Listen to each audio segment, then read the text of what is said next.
A mí me deprime mucho cuando veo a los amigos y conocidos hablando de jubilación.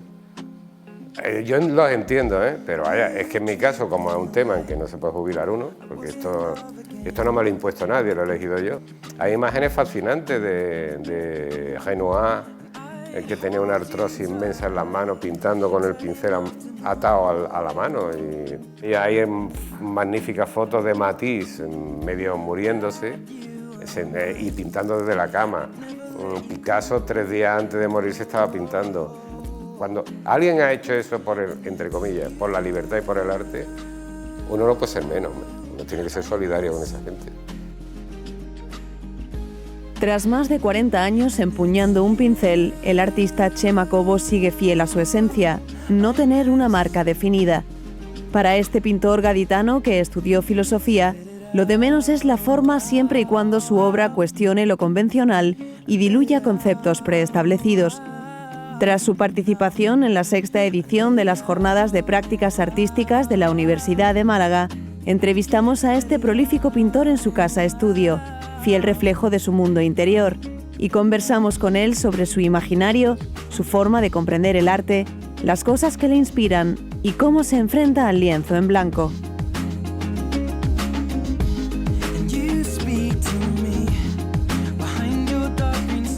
Mi caso es un caso muy particular porque yo en un momento determinado decidí que una parte de mi juego era no tener una marca de fábrica clara. Y entonces yo decidí pensé que la forma es una extensión, siempre lo he dicho, que la forma es una extensión del contenido. Es decir, yo tengo una serie de ideas y entonces calculo más o menos, es decir, cuáles son los elementos o el modo de contar esa historia de una forma o de otra. Entonces, bueno, pues unas veces me sale, tengo que hacer una pintura como más constreñida, otra vez tengo una pintura más libre, otra vez una pintura más jocosa. En fin, yo domino el lenguaje y entonces lo que hago es esa idea, contarla en el lenguaje que me es más adecuado. En arte es posible hacerlo, es decir, o sea, bueno, de hecho ya Picasso lo hacía, o sea, que Picasso de pronto iba dando saltos de la mata porque las ideas eran diferentes, entre lo cual las formas que generaban esa idea eran diferentes. Y eso lo hago. Lo que pasa es que una vez visto, ya después de tantos años, cuando ves la obra que lo he hecho, es decir, cuando paso diapositivas, cuando paso imágenes, o cuando veo los catálogos, evidentemente la obra tiene una coherencia, es decir, es una línea de pensamiento que se van repitiendo y que van insistiendo. Hay una palabra que lo uniría, es decir, o sea, el problema del yo y de la colectividad, es decir, el problema de la máscara es un problema de representación y el arte es representación también, pero el yo también es representación. Y el yo se relaciona con la sociedad porque al fin y al cabo es la relación con otros la que va construyendo el yo, tu propio personaje, que no deja de ser también otro sistema ficticio, que va cambiando continuamente conforme van cambiando los modos sociales.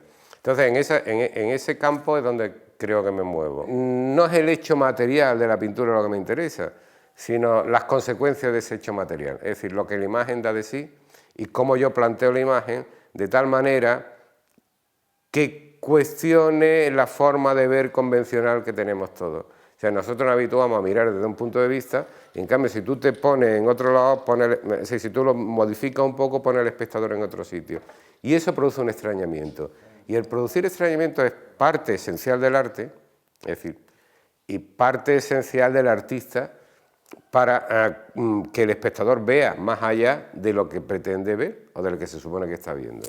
Y eso es lo que llamo yo disolución de un prejuicio al fin y al cabo.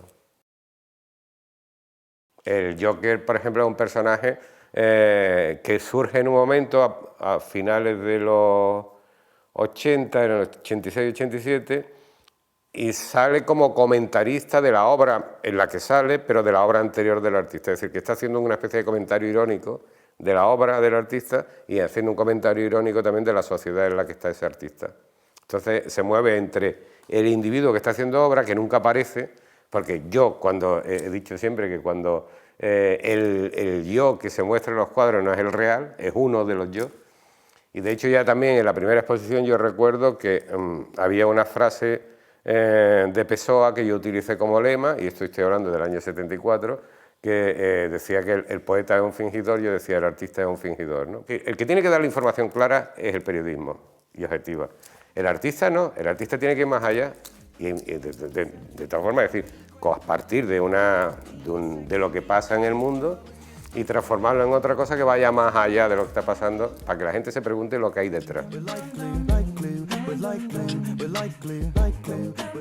Yo creo que todo tipo de inspiración, es decir, o sea, de literaria muchas más que pictóricas, es decir, porque de hecho a mí me aburren los museos, me aburren sobremanera, ¿no? Entonces yo voy a los museos, voy corriendo y entonces me paro en los cuadros que me interesan porque me llaman la atención.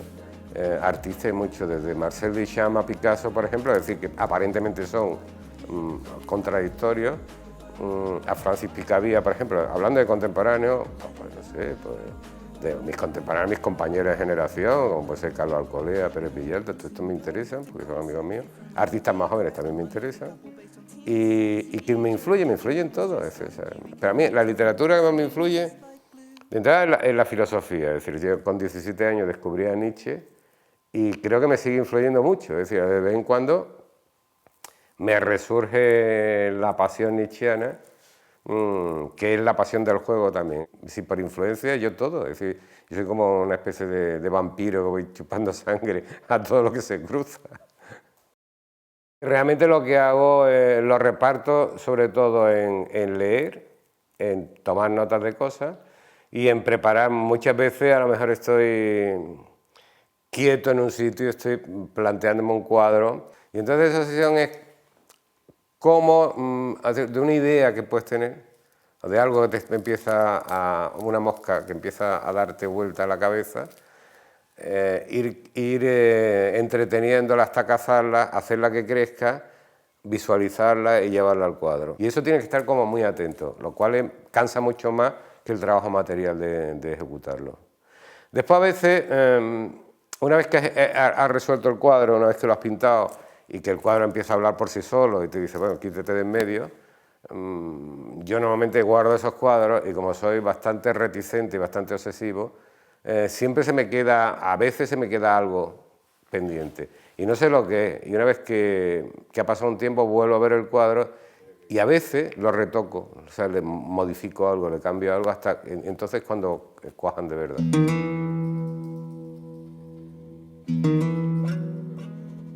Si el artista confía en lo que la moda impone, tiene ese problema. Si realmente lo suyo es un desafío a lo que te puedan decir o dejar de decir, creo que el veneno no se acaba, por lo menos en mi caso. Es decir, o sea, yo tiro de imaginación, que creo que es una cosa bastante saludable, y a mí se me ocurren cosas continuamente. Entonces no lo sé, yo nunca sé cómo acertar. Si me propongo, si voy a hacer una exposición guay para que cuele y me guste a la gente y tal, eso me equivoco siempre. A veces cuando acierto es cuando hago lo que quiero y entonces coincide con lo que a la gente le gusta, que no es siempre. Lo que sí es, me canso de las ideas que tengo a veces, entonces el momento es decir, bueno, a ver, ¿cómo no me repito? O sea, ahí es donde paso en los peores momentos. La única forma de activarme es intentar no hacer lo que ya he hecho, y si me suena un poco lo dejo. Por eso voy cambiando de series continuamente, que eso me permite plantearme los problemas desde otro punto de vista.